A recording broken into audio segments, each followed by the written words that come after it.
প্রিয় দর্শক বন্ধুরা, উঠে আসছে প্রাথমিক থেকে একটি ব্রেকিং খবর টেট সার্টিফিকেটকে কেন্দ্র করে এবং হাইকোর্টের বড় বার্তা। চাঞ্চল্যকর তথ্য থাকছে, অবশ্যই এই ভিডিওর মধ্যে সবটা তুলে ধরার চেষ্টা করছি। গুরুত্বপূর্ণ ভিডিও আর্জেন্ট ভিত্তিতে আপনাদের জন্য ক্রিয়েট করতে হচ্ছে। ভিডিওটিকে সম্পূর্ণ শেষ পর্যন্ত শুনে নিয়ে বোঝার চেষ্টা করবেন, ভিডিওটিকে শেষ পর্যন্ত দেখে নেবেন। চ্যানেলটিকে অবশ্যই সাবস্ক্রাইব করে সঙ্গে থাকবেন। চলুন কথাবার্তা না বাড়িয়ে আলোচনায় প্রবেশ করি। বন্ধুরা, এই মুহূর্তে দাঁড়িয়ে টেট সার্টিফিকেটকে কেন্দ্র করে আরও একবার বড়সড় খবর আপডেট। এবার কিন্তু প্রাথমিক থেকে চাঞ্চল্যকর তথ্য। চলুন সেই মহামান্য কলকাতা হাইকোর্টের কি বার্তা উঠে আসছে সেই দিকে আমরা একটু ফোকাস করবার চেষ্টা করি। তো যে বিষয়টি জানা যাচ্ছে যে টেট পাশ করেও কার্যত শংসাপত্র না পাওয়ায় মহামান্য কলকাতা হাইকোর্টের দ্বারস্থ হয়েছেন প্রায় ৬০ জন প্রাথমিক শিক্ষক। তাদের অভিযোগ, এই শংসাপত্র না থাকার কারণে তাদের ক্ষেত্রে অনেকবার কিন্তু হেনস্থা হতে হচ্ছে, যদিও তাদের কাছে নিয়োগপত্র এবং কোর্টের নির্দেশের প্রতিলিপি রয়েছে। গত সোমবার এই মামলায় সম্মানীয় বিচারপতি অমৃতা সিনহা ম্যাডাম মহাশয়ের নির্দেশ, এই মামলায় সিবিআইকে যুক্ত করতে হবে। টেট সংক্রান্ত নথি সিবিআইয়ের কাছে আছে কিনা তাও জানাতে হবে।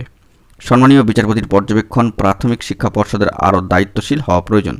ওই দিন মহামান্য কোর্টে মামলাকারীদের সম্মানীয় আইনজীবী সম্মানীয় সুদীপ্ত দাশগুপ্ত মহাশয়, সম্মানীয় অর্ক নন্দী মহাশয় এবং সম্মানীয় দীপা আচার্য মহাশয় জানান যে তাদের মক্কেলরা 2014 সালে প্রাথমিক টেট পাশ করেছেন।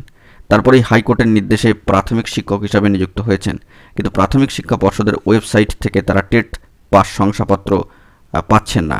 পর্ষদের সম্মানীয় আইনজীবী কোর্টে জানান, টেট পাসের শংসাপত্র যে সংগ্রহের জন্য 10 মাস সময় দিয়েছিল পর্ষদ, নির্দিষ্ট সময়সীমায় আবেদন না করার জন্য শংসাপত্র দেওয়া যায়নি।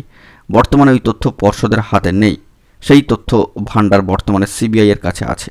ওই তথ্য পেলে শংসাপত্র প্রকাশে কোনো আপত্তি পর্ষদের নেই। যদিও সম্মানীয় সুদীপ্ত দাশগুপ্ত মহাশয় দাবি করেন যে টেট পাশের মেধা তালিকা পর্ষদের কাছে থাকা উচিত। মামলাকারীদের সম্মানীয় আইনজীবীরা এও আর্জি জানান যে সিবিআই এর কাছে এই তথ্য আছে কিনা তা জানতে চাক মহামান্য আদালত। উভয় পক্ষের বক্তব্য শোনার পর সম্মানীয় বিচারপতি মহাশয়ের ম্যাডাম যে পর্যবেক্ষণ, যে পর্ষদের গাফিলতিতে মামলাকারীদের হেনস্থা হতে হচ্ছে, তাই পর্ষদের আরও দায়িত্বশীল হওয়া প্রয়োজন। এর পাশাপাশি সিবিআইকে মামলায় যুক্ত করার নির্দেশ দিয়ে তিনি বলেন যে এই মামলা সংক্রান্ত তথ্য তাদের হাতে আছে কিনা তা সিবিআই এর তদন্তকারীদের জানাতে হবে এবং তা থাকলে মহামান্য আদালতে পেশ করতে হবে। তো সেক্ষেত্রে আবারও কিন্তু এই মামলার শুনানির দিন পরবর্তী ক্ষেত্রে নির্ধারিত হয়েছে। তো দেখা যাক এ বিষয়ে পরবর্তী ক্ষেত্রে কী খবর আপডেট উঠে আসে। এখন এই পর্যন্তই। গুরুত্বপূর্ণ আপডেটগুলি পাওয়ার জন্য চ্যানেলটিকে এখনই সাবস্ক্রাইব করে সঙ্গে থাকুন। ধন্যবাদ।